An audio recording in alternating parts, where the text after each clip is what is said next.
You are the royal physician in the Madrid palace in the year 1834. The king has passed away, but your duty is far from over. You have been called to the private chambers of the late Frederick II for an assignment so strange and never before encountered that you begin to doubt your own reason. Queen Regent Mary Christine stands before you with tears streaming down her face, making a request that sends a cold shiver through your body. Your hands shake as you approach the bed where Frederick's lifeless body rests. Even in death, the man who ruled Spain with terror for 2 decades seems to sneer at you from beyond the veil. Yet it is not his visage that captures your gaze. It is what is hidden beneath the luxurious silk covers, that peculiar feature that defined his reign as much as his cruelty, his deep suspicion, or his acts of treason. The anatomical abnormality that would become a whispered legend among historians, too fearful to include it in official records. Frederick's 7th member, grotesquely large and oddly shaped, was both his greatest shame and his most twisted source of pride. As you begin the delicate preservation, your thoughts drift to the rumors you faintly caught along the palace halls. Tales of peculiar cushions, anguished wives' screams, and relentless efforts to produce an heir despite nature's cruel irony. You realize you are not merely preserving flesh and bone. You are guarding the very physical symbol of a reign that itself was malformed, overwhelmingly large, and ultimately ruinous to all it encountered. Before we delve into these overlooked tales of endurance and hardship, if you enjoy uncovering hidden historical truths, consider pressing the like button and subscribing for more videos like this. Also, please share in the comments where you are tuning in from. It is amazing that we are discovering these ancient narratives together from diverse regions of the globe, united through time and space by our common passion for the past. To truly grasp Frederick VII, one must realize he was born under a curse. Not one cast by magic or divine punishment, but a harmful legacy born from countless years of royal family intermarriages. The Spanish Habsburgs and Bourbons had spent many generations uniting cousins with cousins, uncles with nieces, weaving a genetic snare that resulted in issues ranging from mental instability to visible physical defects. Frederick came from this poisonous heritage as a living symbol of the decay within royalty. Born in the Escorial Palace on the 14th of October, 1784, he was the offspring of Charles IV and Mary Louise Palmer. Their marriage itself was a strategic bond between first cousins. From the moment of conception, the genetic deck was stacked against Frederick, and he suffered the consequences in deeply personal and embarrassing ways. As he matured from a young boy to a teenager, it became apparent that fate had played a merciless trick on Spain's next monarch. His body developed features that baffled contemporary medical experts. By the time he reached his adolescence, the royal physicians at court were already struggling to understand the unusual changes occurring with his physical development. Whispers surrounded the unusual royal peculiarity, a member so enormous and oddly shaped that it seemed almost otherworldly in its proportions.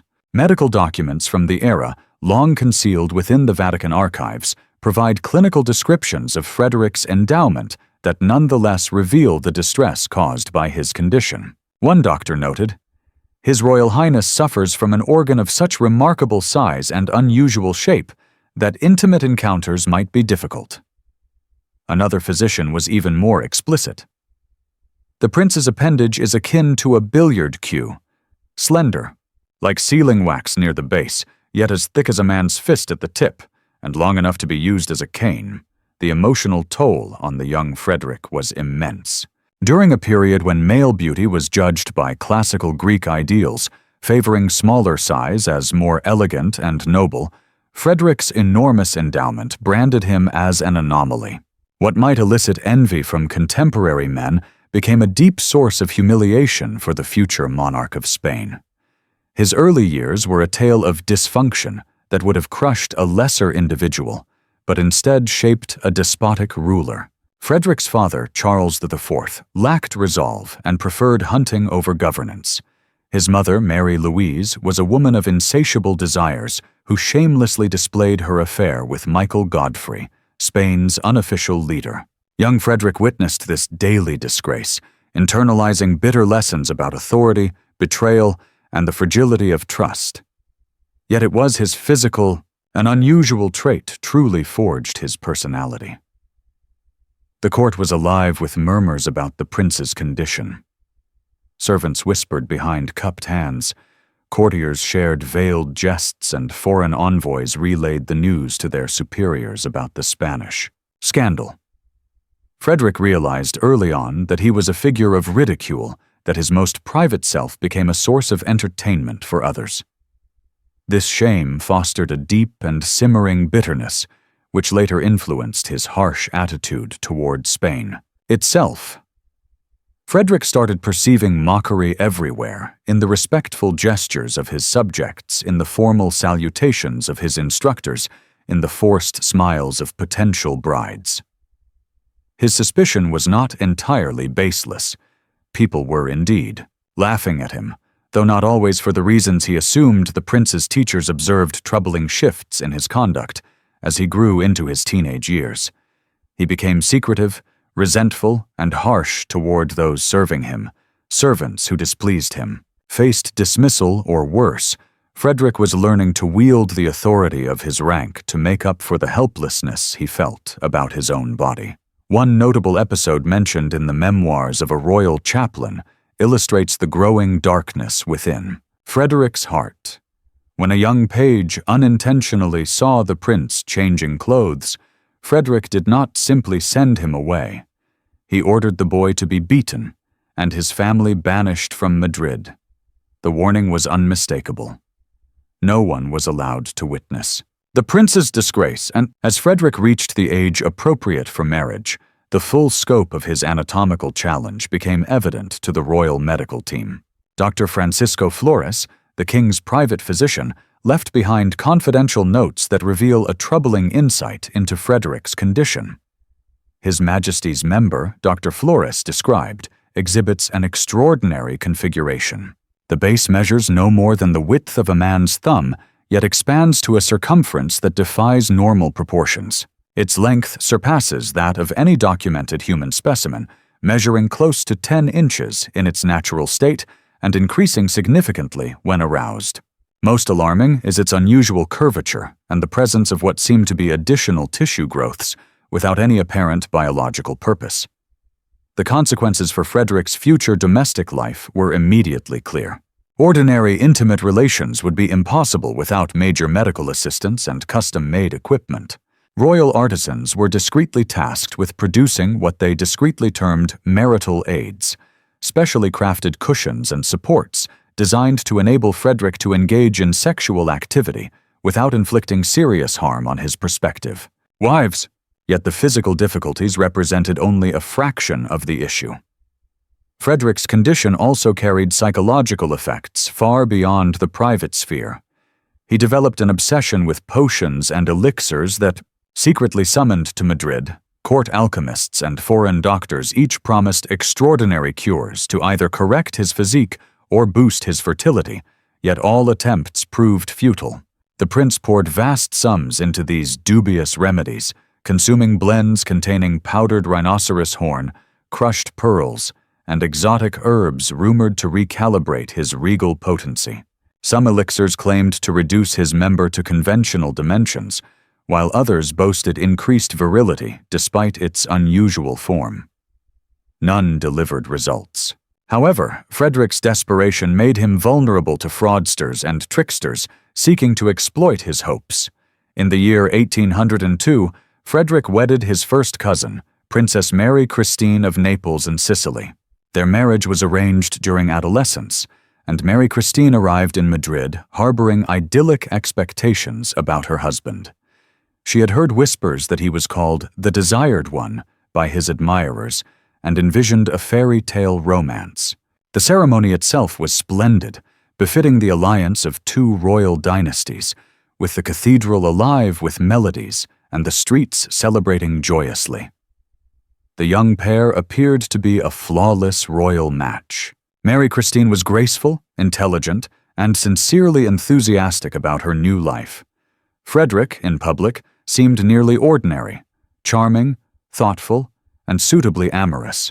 Yet, as with all royal weddings, the festivities concluded and the wedding night arrived, bringing the first indication of difficulties when Frederick's personal attendant approached Mary Christine. Antonia's attendants brought forth an unusual demand.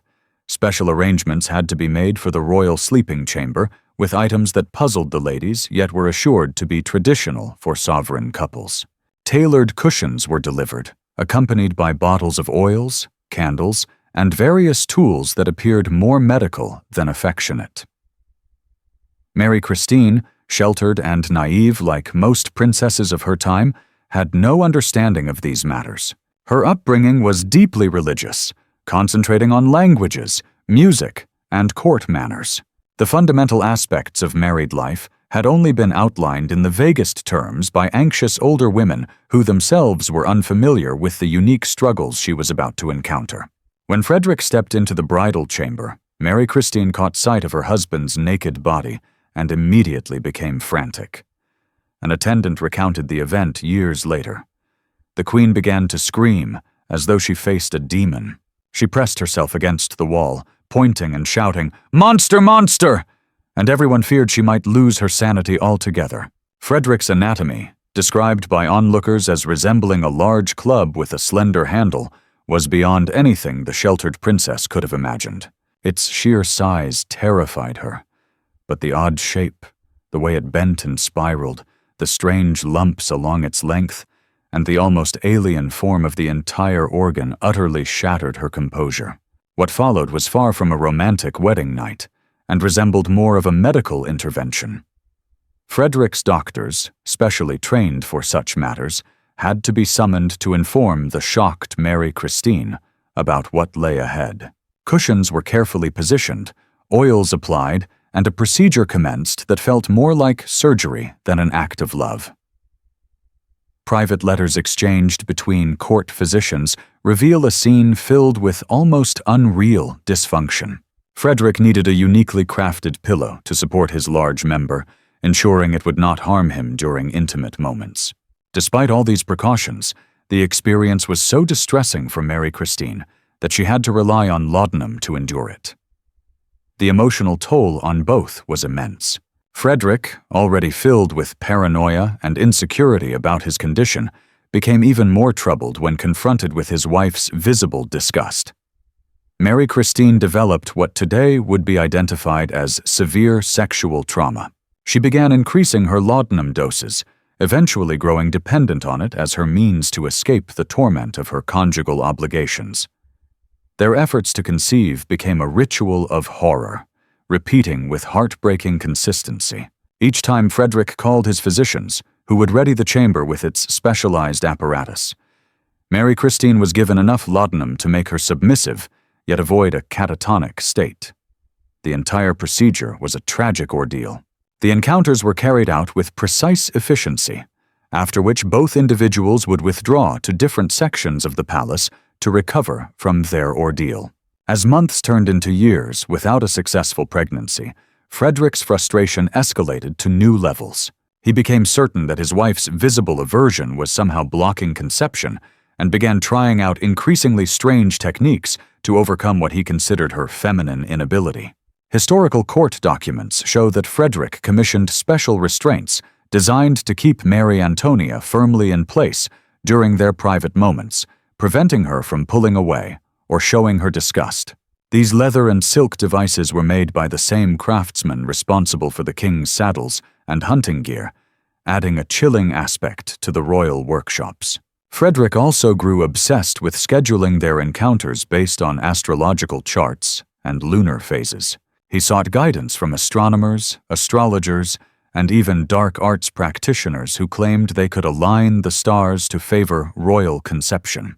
The palace soon became a refuge for frauds promoting fertility potions, enchanted charms, and ritual ceremonies, all promising to circumvent the curse of Frederick's malformed anatomy. One particularly desperate episode saw Frederick consulting a wandering mystic from the East who convinced him that the unusual form of his member was actually a symbol of.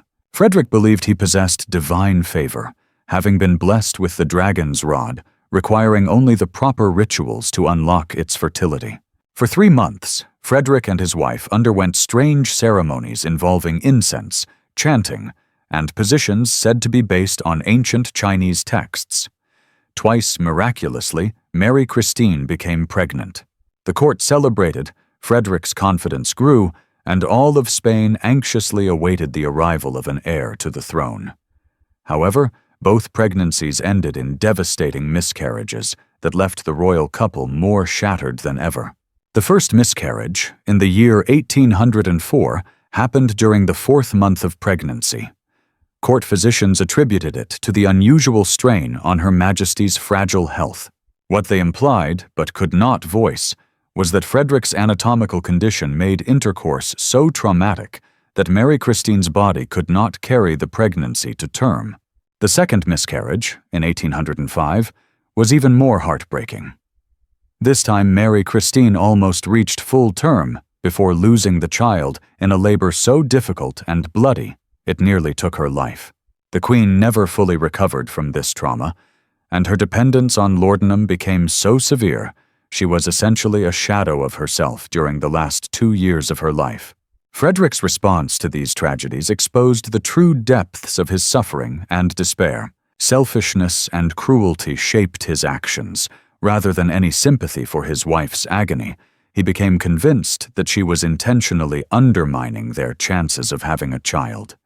He alleged she took substances to avoid pregnancy, deliberately behaved in ways that would provoke miscarriages, and secretly held liberal beliefs that made her reluctant to give Spain a legitimate Catholic heir.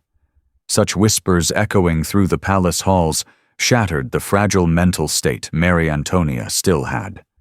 She started to believe she was truly cursed, that her body rejected Frederick's seed because of some secret sin or divine wrath. Her final months passed in near constant prayer, pleading for forgiveness for sins she could not identify and crimes she never committed. When Mary Antonia died in May of the year 1807, at only the age of 21, the official reason was marked as fever and complications due to her fragile health. However, the reality was far more sinister. She had essentially succumbed to despair, her body and mind ravaged by prolonged sexual trauma, drug dependency, and emotional cruelty. Yet even in death, Mary Antonia could not escape Frederick's disturbed paranoia.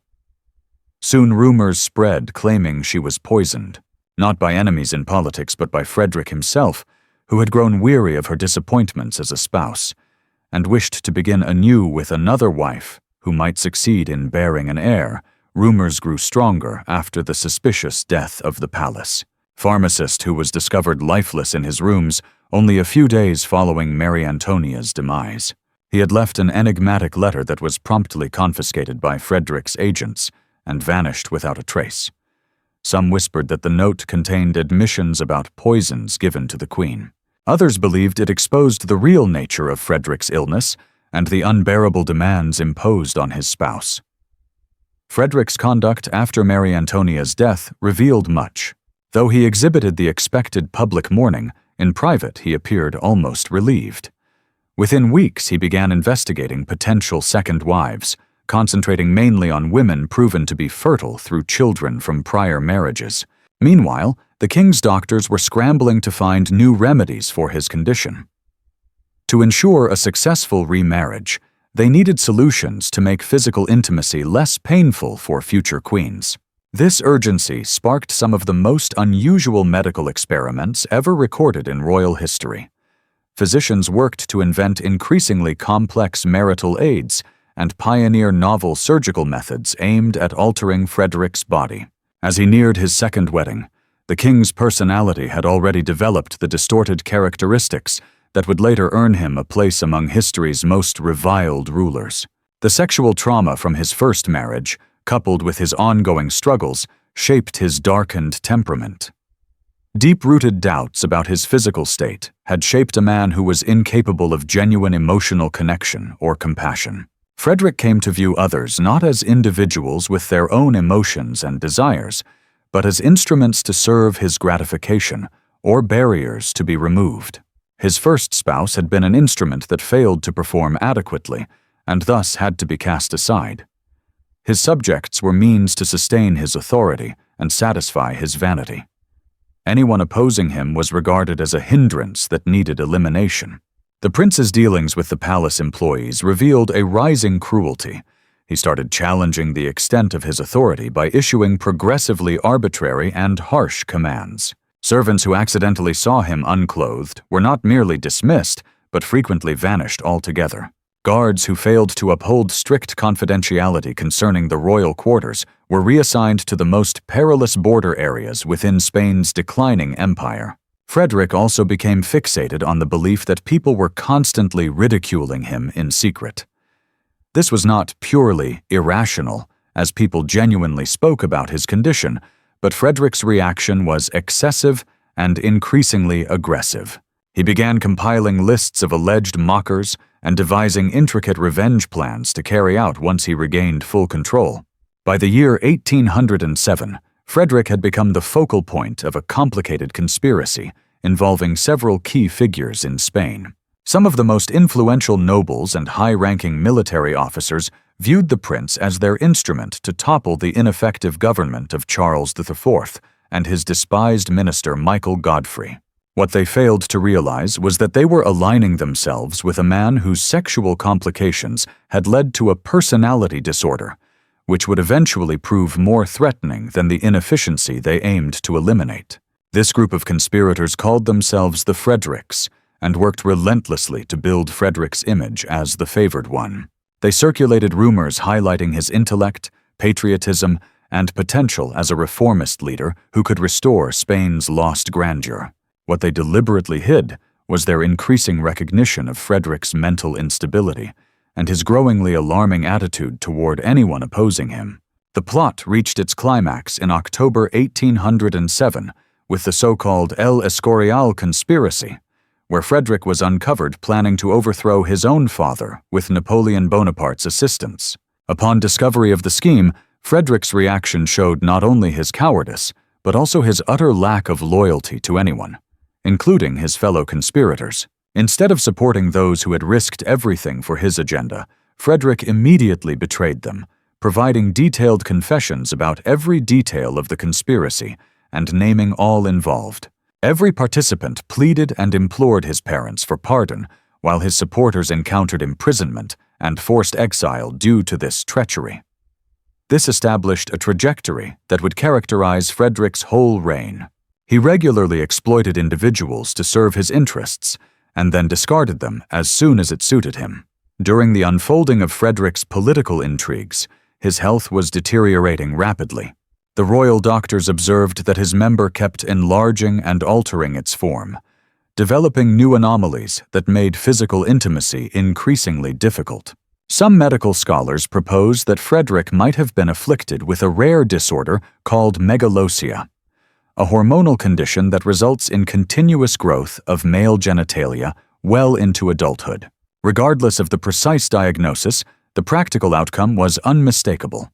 Frederick would require progressively advanced apparatuses and wives more yielding in order to father an heir.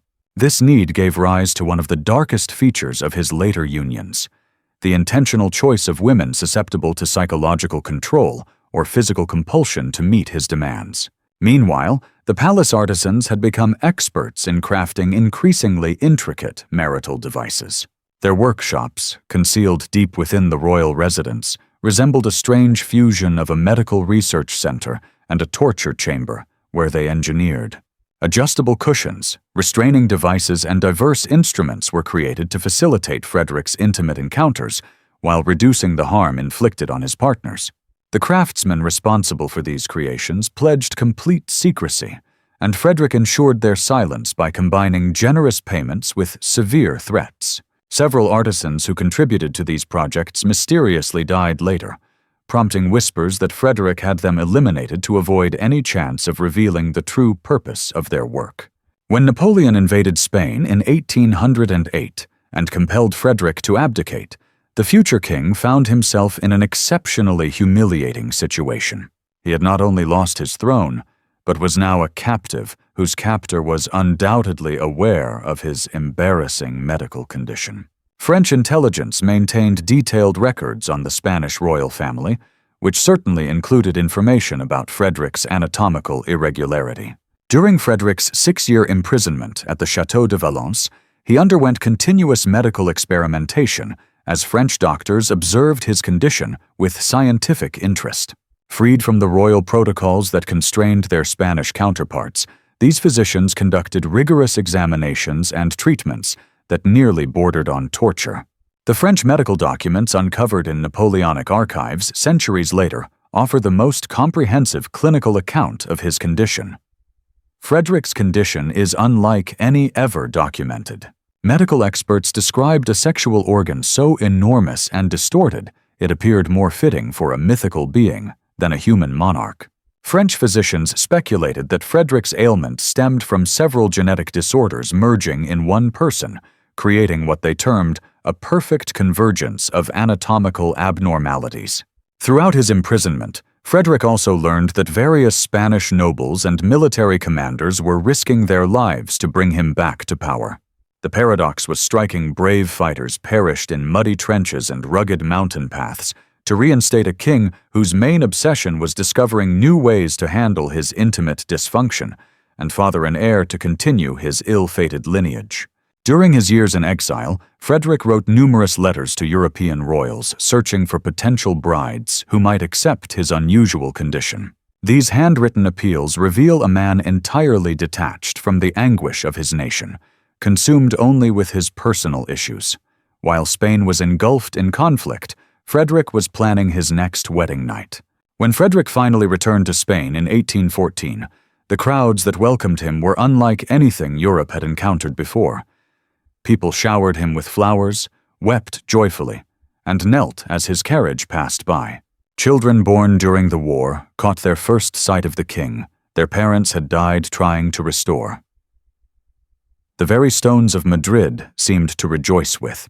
Frederick smiled and waved from his carriage, yet his thoughts were already consumed by more private matters. His top priority was not ruling Spain or rewarding those who had supported his restoration. Instead, it was finding a new wife who could finally provide the heir he had long been denied. The king's homecoming also marked the onset of what scholars refer to as the troubling decade. However, the true trouble did not lie solely in Frederick's political oppression, but emerged in his increasingly desperate and unusual efforts to fulfill his royal obligation of fathering a successor. His sexual difficulties had become intertwined with his political failures, producing a ruler whose personal flaws led to a national disaster.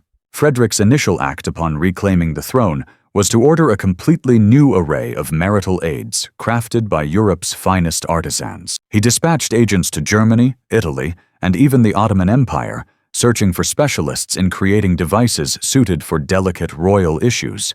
The collection that resulted, concealed in secret palace chambers, stood as the finest example of twisted ingenuity that the early 19th century could offer. Frederick's second spouse was Mary Christine of Portugal, another cousin caught in the relentless cycle of royal intermarriage that plagued his lineage. She was 19 upon her arrival at the Spanish court in 1816, carrying the innocent optimism common to young princesses entering these arranged unions. The court doctors She had already informed her ladies-in-waiting about the unusual arrangements necessary for the wedding night, but nothing could truly prepare Isabel for the reality she faced. The wedding ceremony itself was an extravagant display of Baroque opulence intended to conceal the mounting despair of a king whose rule was becoming increasingly linked to failure. Frederick stood at the altar, adorned in fabric of gold, his expression a mask of barely suppressed anxiety. He had spent the previous 7 days consulting physicians, alchemists, and even a mysterious figure rumored to be an Ottoman expert in royal issues who had come to Madrid under cover of darkness. The wedding night turned into a catastrophe that would haunt both parties throughout their brief time together. Despite all the preparations, the countless devices, and the consultations with specialists from across Europe, Frederick's physical condition remained an insurmountable obstacle. The screams that echoed through the palace halls that night were not those of passion, but of pure fear and agony. The servants discovered blood-stained sheets and shattered furniture, clear signs of an encounter that resembled a medieval torture ordeal rather than the romantic joining of royalty. Isabel never truly recovered from that first night. Those at court noticed she developed a marked stammer and would visibly flinch each time Frederick entered a room. She started suffering from what palace doctors referred to as hysterical fits would now be understood as manifestations of severe psychological trauma. Her attendants often reported that she would awaken screaming from nightmares, calling out warnings about the creature that haunted her sleep. Frederick, on the other hand, saw his wife's fear as a direct affront to his royal honor. His already infamous paranoia escalated as he became convinced that Isabel was secretly working with foreign adversaries to ridicule his condition. He started having her letters intercepted, her meals tested for toxins, and her rooms searched for signs of treason. The king's intimate difficulties evolved into a political madness that tainted every part of his reign. The demand to have an heir turned into a fixation that overwhelmed both the royal couple and the Spanish court. Frederick arranged a series of increasingly strange medical evaluations, gathering doctors, anatomists, and even circus performers who claimed expertise in unusual anatomical issues. The royal bedchamber transformed into a testing ground of sexual experiments that challenged the limits of human patience and respect. A particularly chilling episode is recorded in the private journal of a court physician from that era, detailing Frederick's choice to bring in foreign specialists to witness his attempts at procreation. In his desperation to find answers, the king permitted German anatomists and French doctors were invited to observe Frederick's private troubles, turning his marital chamber into a disturbing medical stage. These experts carefully documented their observations and created drawings that were later distributed throughout European medical schools, transforming Frederick's sexual dysfunction into a subject of scholarly examination across the continent. Mary Christine, exposed to this invasive display of voyeuristic medical investigation, began to show signs of a total psychological breakdown. She stopped eating regularly, lost dangerously large amounts of weight, and developed a vacant stare that the servants found more terrifying than her previous emotional outbursts. The young queen had become a spectral presence haunting the corridors of a palace that felt more like a prison to her.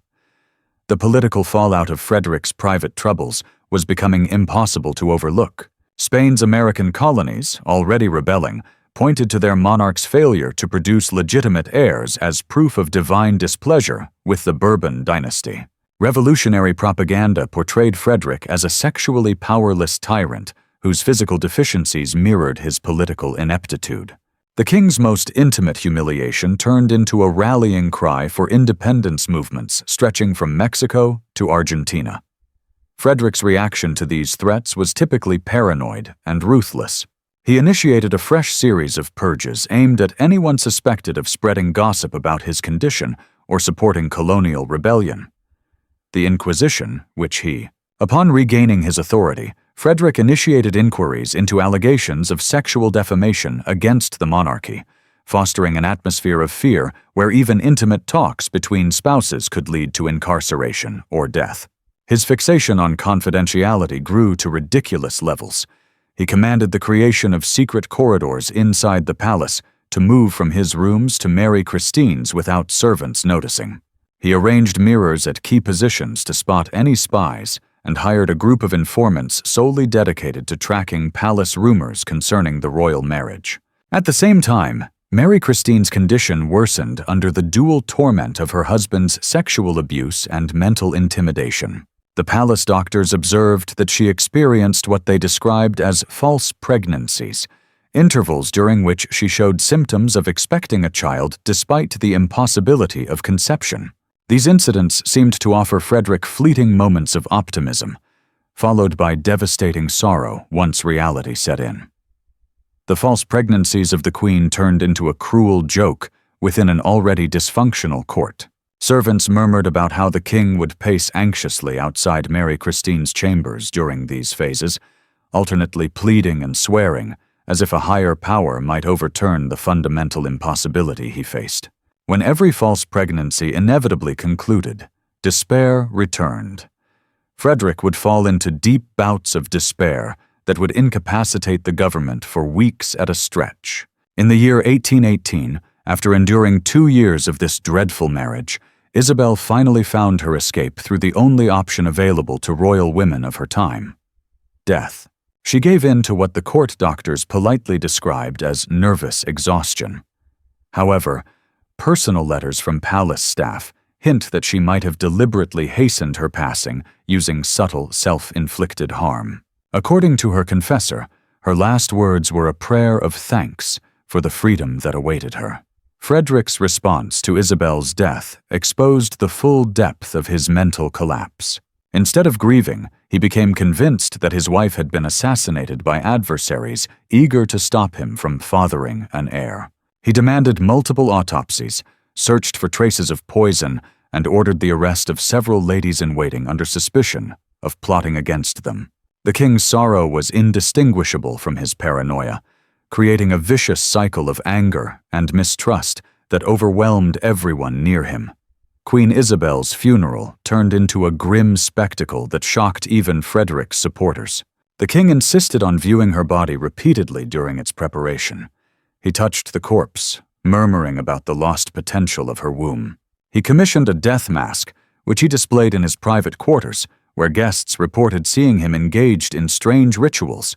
In his conversations with the expressionless face of his departed wife, Frederick's determination to secure an heir could not be postponed by sorrow or madness. Within a few months of Isabel's funeral, his advisors were already arranging talks for a third marriage.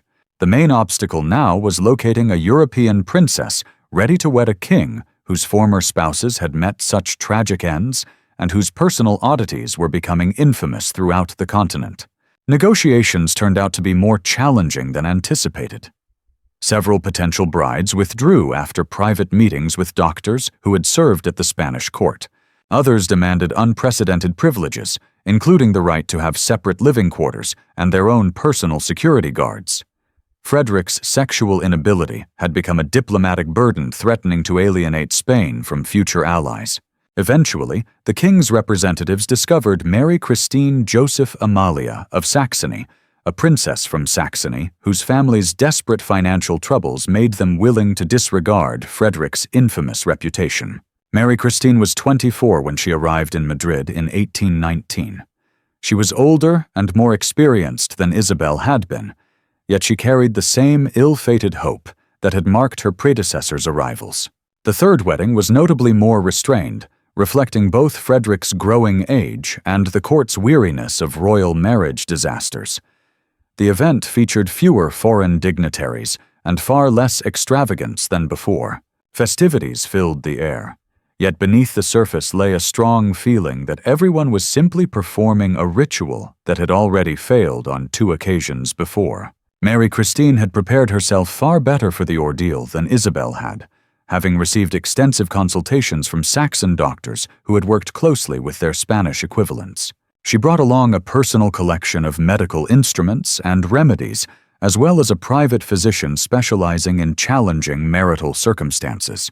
Her perspective on the marriage was more analytical than sentimental, treating her royal responsibilities like a medical puzzle to be resolved using scientific methods. This pragmatic stance benefited her more than Isabel's romantic innocence, yet it could not alter the fundamental impossibility of Frederick's condition.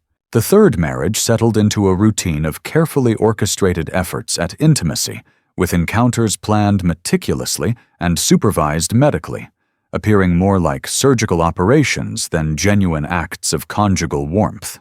Mary Christine maintained thorough documentation of these sessions, recording times, methods, and results with the exactness of a laboratory scientist. The Queen's emotional detachment appeared to irritate Frederick even more than Isabel's fear had. He grew suspicious that Mary Christine saw him as a medical specimen rather than a spouse, and his paranoia deepened to the point where he feared she was secretly recording his condition for foreign intelligence agents. The king's network of spies. It was revealed that the Queen kept in touch extensively with Saxon court doctors, sharing what Frederick believed were confidential details about his health. Meanwhile, Spain continued to deteriorate under the burden of Frederick's mismanagement. One after another, the American colonies gained independence, taking with them the riches that had supported the Spanish Empire for 300 years. The king's preoccupation with his sexual troubles rendered him helpless in dealing with the political and economic disasters dismantling his realm.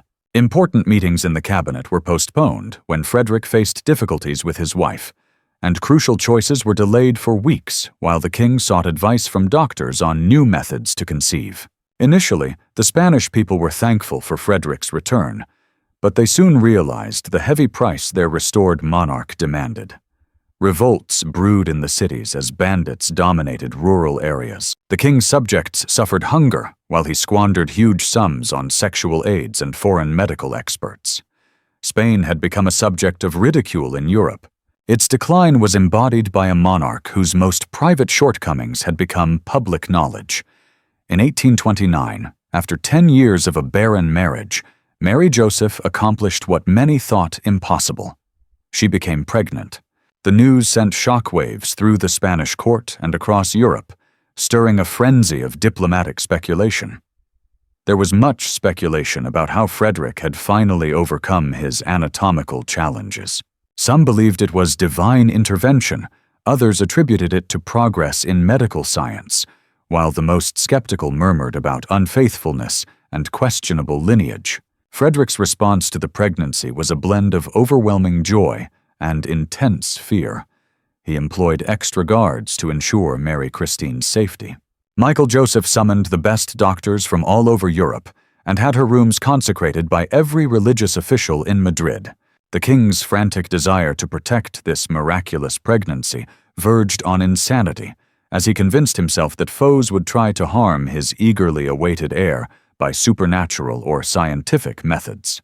The pregnancy proceeded uneventfully until the 7th month, when Mary Christine began experiencing health problems that palace doctors could not explain.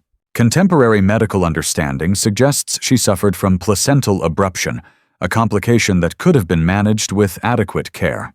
However, Frederick's meddling in her treatment, demanding consultations with mystics and alchemists, along with conventional physicians, created confusion that prevented effective care. On the 18th of May, 1829, Mary Christine went into premature labor. The childbirth turned into a nightmare, traumatizing all present since Frederick insisted on overseeing the process himself, despite having no medical expertise. The infant, a daughter, survived only a few moments. Several hours before ultimately succumbing to the complications caused by an early birth, Mary Josephine survived the delivery, but never regained her strength. She passed away 3 weeks later from what medical experts described as childbed fever, though it was more likely a combination of infection and deep despair. Frederick's response to this devastating double loss exposed a complete collapse of his mental state. He refused to permit either body to be buried, insisting that the court physicians continue their attempts to bring both mother and child back to life through increasingly strange and desperate methods. For nearly a week, the palace was overwhelmed by the foul odor of decay, as the king denied the truth of his losses and ordered his medical team to perform impossible acts of revival. When Frederick finally came to accept that his wife and daughter had died, he sank into such a profound depression that those at court feared for his very survival. He stopped eating, refused to meet with his advisors, and spent his days gazing at the death masks he had commissioned for each of his 3 wives. The king had transformed into a living specter, haunting his own residence as Spain deteriorated around him. Yet fate had one last cruel twist reserved for Frederick III.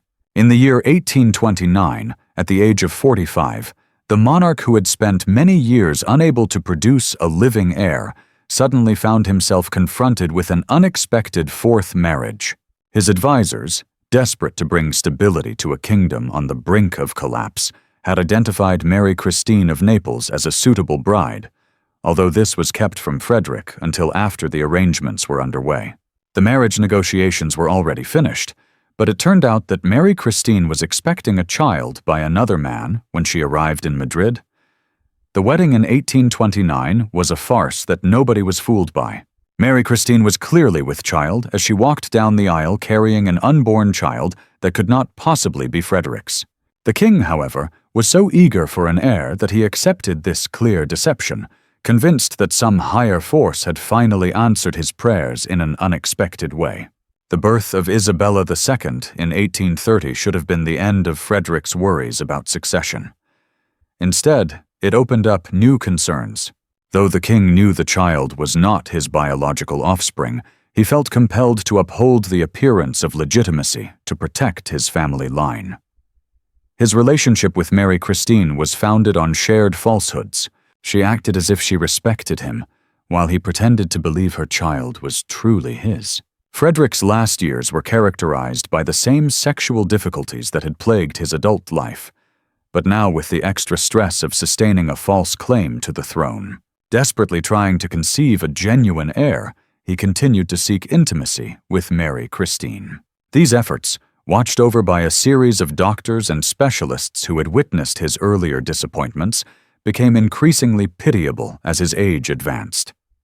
The chances of success grew increasingly slim. The paranoia that engulfed Frederick's final years showed itself in shocking ways, even to the skeptical courtiers who had witnessed many years of royal madness. The king started carrying out random searches of his wife's rooms at all times, bursting through doors with armed guards to catch Mary Christine in supposed acts of betrayal. These late-night raids terrified the queen's attendants, who never knew when they might face a wild-eyed ruler accusing them of plotting. Frederick's fixation on spying reached absurd extremes. He had peepholes installed in the walls separating his chambers from Mary Christine's, spending hours watching her through these crude openings like a disturbed voyeur. Palace staff reported seeing the king's eye pressed against these holes during the queen's most private moments, whether she was nursing their daughter, praying, or lost in thought. Aware of this relentless surveillance, Mary Christine began moving through her rooms like a captive, carefully guarding every look and action. The rituals around tasting food turned into elaborate ceremonies steeped in mistrust, often delaying meals for hours. Frederick demanded that not only every dish be tested, but that the tasters wait for 30 minutes between tasting and serving to make certain any slow-acting poison would reveal itself. The king closely observed the unfortunate servants during this process. With the sharp focus of a hawk watching its prey, they examined faces for any trace of unease that could suggest poisoning. Several tasters collapsed from overwhelming nervous tension under this relentless observation, which only strengthened Frederick's conviction that attempts on his life were imminent. Mary Christine, caught in this net of suspicion, began exhibiting the same mental decline that had affected Frederick's former wives. Letters she wrote to her relatives in Naples, intercepted and read by the king's agents, revealed a woman gradually unraveling. She described feeling perpetually surveilled, startled by shadows, and unable to place trust even in her own attendants. The queen portrayed her existence as living inside a fragile enclosure where every action was scrutinized for signs of rebellion. The king's paranoia reached beyond his family, engulfing the entire court. He started changing his personal guards each day, convinced that long service would lead to betrayal by foreign spies. Ministers in the cabinet faced loyalty challenges that bordered on farce. Frederick would deliberately make conflicting statements during private discussions to see if any minister corrected him, interpreting disagreement as proof of disloyalty. The Spanish court, once admired across Europe for its elegance and cultural refinement, had deteriorated into a strange stage of constant mutual suspicion. Courtiers developed a secretive way of speaking to avoid direct confrontation or revealing anything that might be used against them. Maintaining eye contact with the king required carrying oneself with the careful impartiality of envoys in hostile surroundings. Conversations were exchanged in hushed tones. Alliances were made and broken depending on perceived loyalty to rival groups, and everyone realized that a thoughtless remark could lead to imprisonment or banishment. Frederick's bond with his infant daughter Isabella became another cause of deep psychological distress. Although he was aware she was not biologically his, he loved her as his successor while simultaneously resenting her as a reminder of his own sexual inadequacy. The king would spend countless hours gazing at the child, searching her face for any trace of likeness to himself or potential fathers. He ordered artists to create detailed portraits of Isabella at various stages of infancy, then compared these images to paintings of himself and Mary Christine's former lovers. The question of Isabella's paternity haunted Frederick with special intensity because it symbolized the ultimate confirmation of his sexual failure. Here was a child destined to inherit his throne only because he had been incapable of producing legitimate heirs. The bitter irony did not escape him that his greatest political achievement, securing the line of succession, was also his most devastating personal defeat. This contradiction consumed him like a corrosive poison, tainting the rare, joyful moments with his daughter. Frederick even sought advice from genealogists and scholars. Physiologists eager to discover scientific evidence that would confirm Isabella's legitimacy and alleviate his doubts approached the challenge with great caution. These specialists, fully aware of the risks involved in their mission, offered carefully vague opinions that could be understood as supporting whichever conclusion the king desired. Their documented analyses, now kept in the palace archives, demonstrate the desperate ingenuity of scholars struggling to meet an impossible royal demand while ensuring their own safety. The king's attempts to exert control over his wife's actions became progressively more detailed and intrusive. He appointed certain servants to surveil Mary Christine's correspondence, ordering them to report not only the content of her letters, but also her facial expressions as she composed them. Frederick insisted on receiving exhaustive reports on the Queen's daily routines, including the time spent in prayer, the books she read, and the courtiers she interacted with during official events. Mary Christine's efforts to preserve a sense of normalcy in her royal life under such scrutiny required exceptional mental resilience. She mastered the art of separating her true feelings, showing a composed exterior in public while privately enduring the relentless pressure of surveillance. Her personal diary, found centuries later concealed behind a secret wall in her chambers, reveals the heavy psychological burden this monitoring inflicted. She wrote about feeling like an actress who must never break character, even in dreams. The far-reaching consequences of Frederick's growing suspicion started to impact Spain's diplomatic ties significantly. Foreign envoys reported back to their home countries about the king's unpredictable conduct and the volatile atmosphere within his court. Negotiations aimed at forming European alliances came to a halt as potential allies doubted Spain's ability to fulfill long-term agreements under such erratic leadership. Frederick's personal instability was increasingly becoming a global issue. His fixation on uncovering assassination schemes led him to interpret even ordinary actions as secret plots. When Mary Christine asked to redecorate her private chambers, he suspected she might be trying to hide weapons or poison. Compliments from courtiers about the Queen's looks made the king question if those praises contained hidden, treacherous messages. Even religious practices drew suspicion from Frederick. He wondered whether Mary Christine's heightened religious devotion was sincere or a covert way to communicate with foreign Catholic powers. The financial toll of Frederick's paranoia was immense. The monarchy poured vast amounts of money into security arrangements, espionage networks, and loyalty probes, while Spain's treasury drained and its citizens endured hardships. The king ordered secret passageways to be built throughout the palace, installed complex alarm systems, and kept a constant watch over everyone around him. Several groups of food tasters, guards, and attendants worked simultaneously to prevent any single faction from conspiring against him. These measures consumed resources that could have been allocated to tackle Spain's growing financial turmoil. Frederick's health started to decline due to the relentless pressure of sustaining his surveillance regime. The royal doctors observed that the monarch suffered from ongoing sleeplessness, digestive troubles, and what they described as nervous unrest. His paranoia triggered a vicious cycle, where his anxieties led to actions that only confirmed his fears, continually intensifying his state of suspicion and distress. The king's bonds with his last remaining family members suffered as a result of his worsening mental condition. He began to doubt even his closest kin of schemes directed against him, misreading ordinary family moments as possible threats. Festive occasions like birthdays became uncomfortable events, as Frederick searched for hints of conspiracy in the arrangement of flowers or the choice of presents. Even his brother Don Carlos, who had stood by him in earlier hardships, became subject to scrutiny and monitoring. Mary Christine's attempts to protect their daughter from Frederick's mistrust sparked further disputes. The king viewed the queen's maternal care as proof that she was preparing Mary Louise Palmer to rule under the influence of foreign interests. When Mary Christine asked for some private moments with her daughter, while Frederick speculated about what rebellious thoughts she might be instilling in the child's mind. What should have been a tender moment of motherly affection instead became yet another battlefield in the king's imagined struggle against treason. Those servants closest to the royal household found themselves trapped in impossible dilemmas.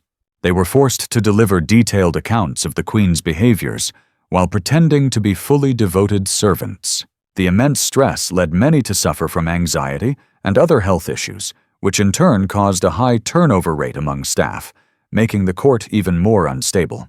New employees, unaware of the delicate balance of trust and expectations within the palace, frequently made innocent errors that triggered Frederick's growing doubts. His efforts to uncover the true identity of Isabella's father grew more relentless and invasive by the day. He ordered investigators to create extensive dossiers on every man who had been in contact with Mary Christine during her stay in Naples, looking for any physical traits resembling his daughter's. The search did not stop there. They examined medical histories, genealogies, and even scrutinized personal letters written long before Isabella had been conceived. The king's private chamber gradually transformed into a shrine of his broken marriages, adorned with portraits of his deceased wives and medical instruments meant to document his sexual shortcomings. He was unable to address his anatomical difficulties and placed his hope for divine intervention in religious relics.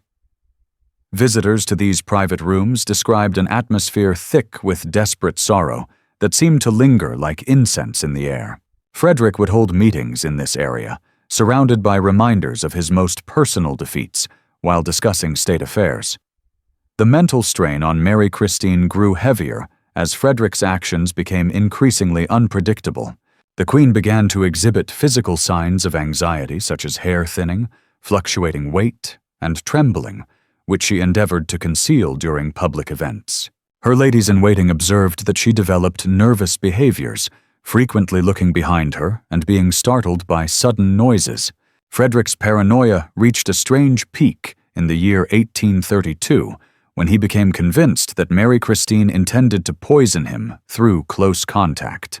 The monarch started insisting that his wife undergo medical inspections before any physical interaction to detect any possible toxins that could be passed through skin contact.